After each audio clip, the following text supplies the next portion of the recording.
Hey guys, how you doing? So I'm going to be walking you through how to use Git when you're working on your projects locally on your computer. I'm also going to show you how to get the projects that you have locally on your computer onto GitHub as well. So the first thing I need to do is to open up my terminal. This is where we'll be writing all of our Git commands. And I'm going to create a fake project folder and pretend like this is the app or website that I'm working on, okay? So let me create a folder called test project. There goes my folder here.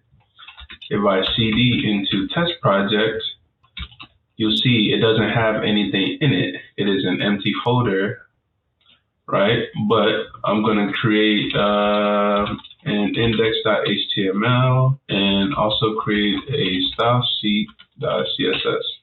Awesome. So now test project has two files in it. So if I do git status, this will return the comment that this is not a Git repository. So that means that Git is currently not installed in this folder. So it is not tracking any of the changes that I just now made. So the next step is to now install Git so we can start using Git to track changes in our test project folder. And the way that you do that is by running Git Init. And you see that now initializes a Git repository inside of my test project folder. And it's saying that it pretty much added this hidden folder, right? So anytime that you see a folder or file name that starts with a period, that means that it is hidden. So if I do ls again, right, I'll see my index.html, my stylesheet.css, right? I see all of that here, but I don't see this Git folder that it's talking about. So for you to see that on the command line, you have to actually list all of the hidden files as well. And that's something that you can do by passing in the option -a. And you see that now shows you that, oh, we have an actual hidden folder in here.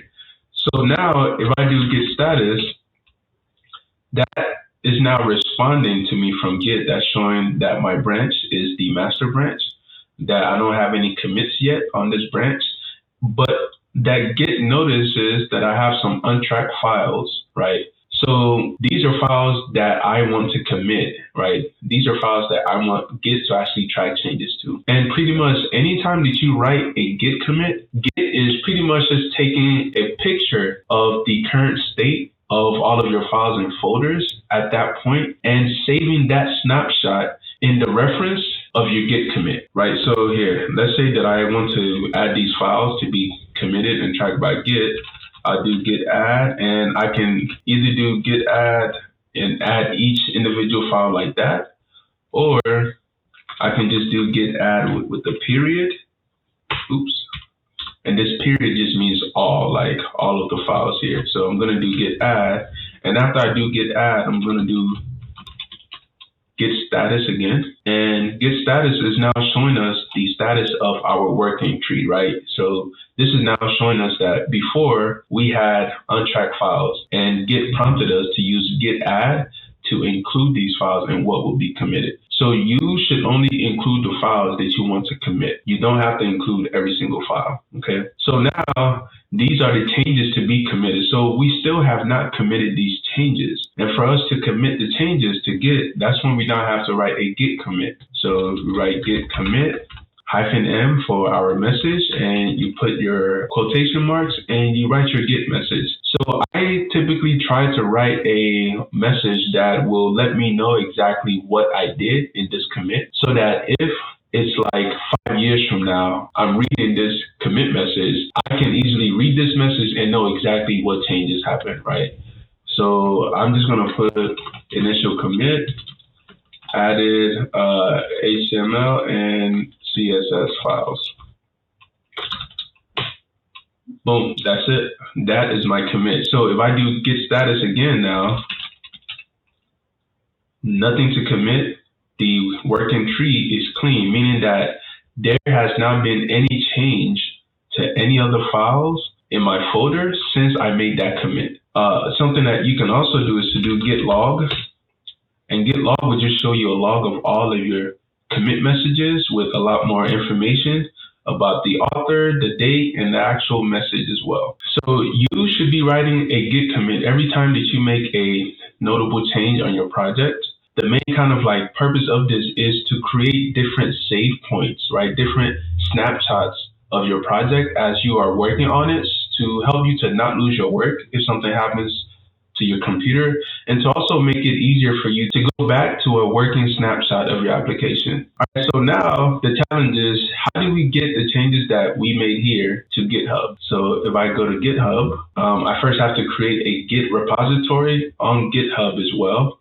So I'm just going to click new here, and you can pretty much call this folder anything. It doesn't really matter what you call it. The main thing that matters is that you connect your Git repository that is on your local computer to your Git repository that is in GitHub. Okay, so I'm going to name this test proj, just so you know that I don't have to put the exact folder names.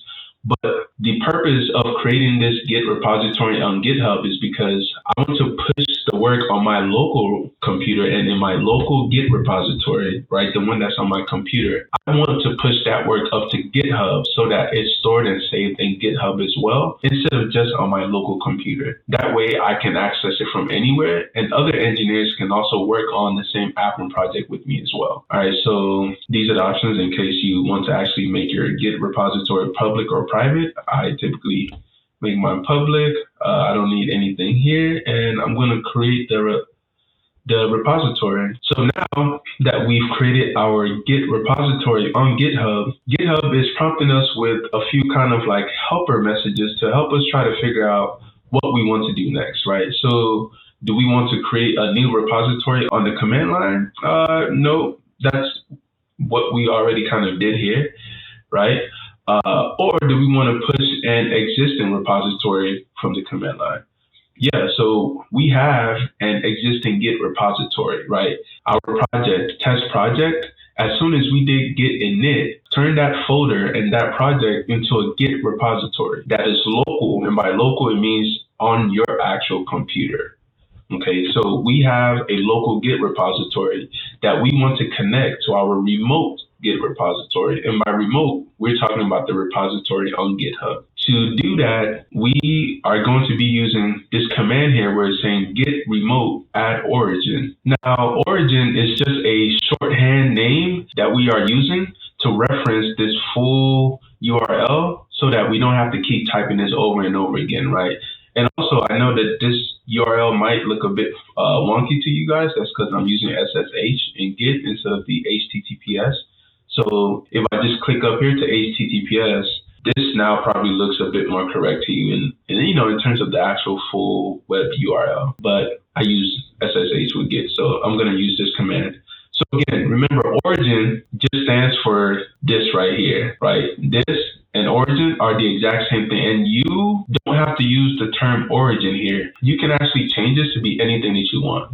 Like the default is to call it origin, but you have the choice and freedom to call this variable or this shorthand reference to your GitHub repository, to your remote GitHub repository, anything that you would like. So I'm going to do git remote add origin. And again, so this command, this is how we connect our GitHub repository to our local repository, because this is a command that we are going to be running on the command line. This is pretty much just telling Git, hey, we want to add a remote, right? Like we want to add a remote repository that's on GitHub to this local repository that's on our computer.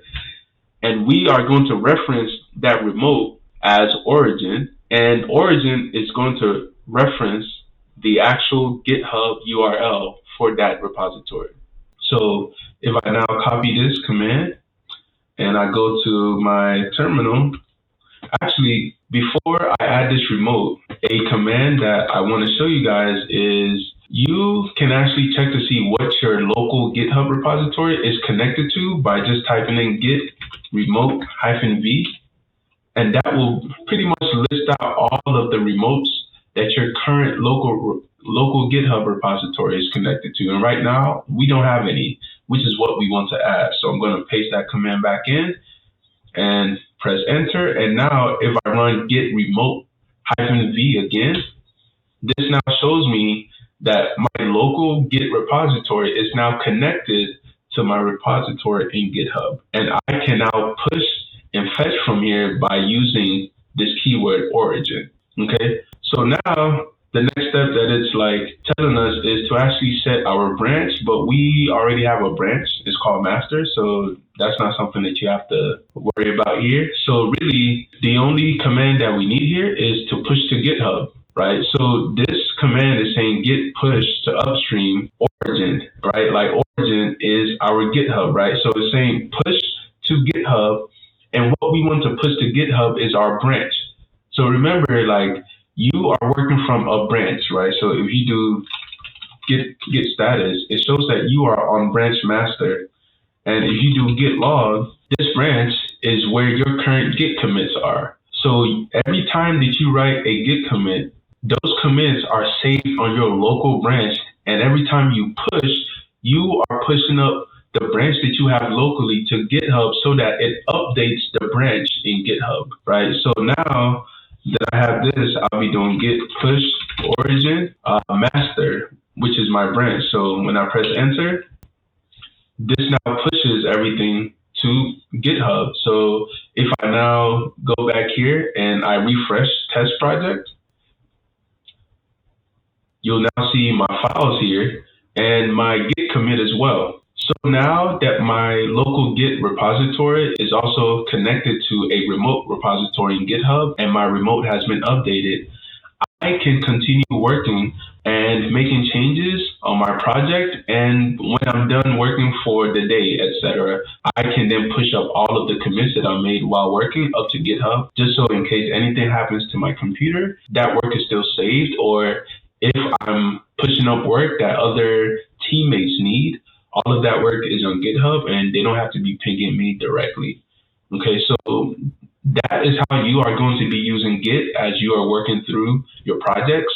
You should be writing Git commits after you make every kind of like notable change to just try to help you create save points as you are working through your app and your project, so you don't lose work because you accidentally clicked away from something but didn't save, etc. Like all of that is what Git helps you with. And I would definitely be doing a more advanced Git tutorial, but as for now, this is what you need to know to be able to actually start working in Git.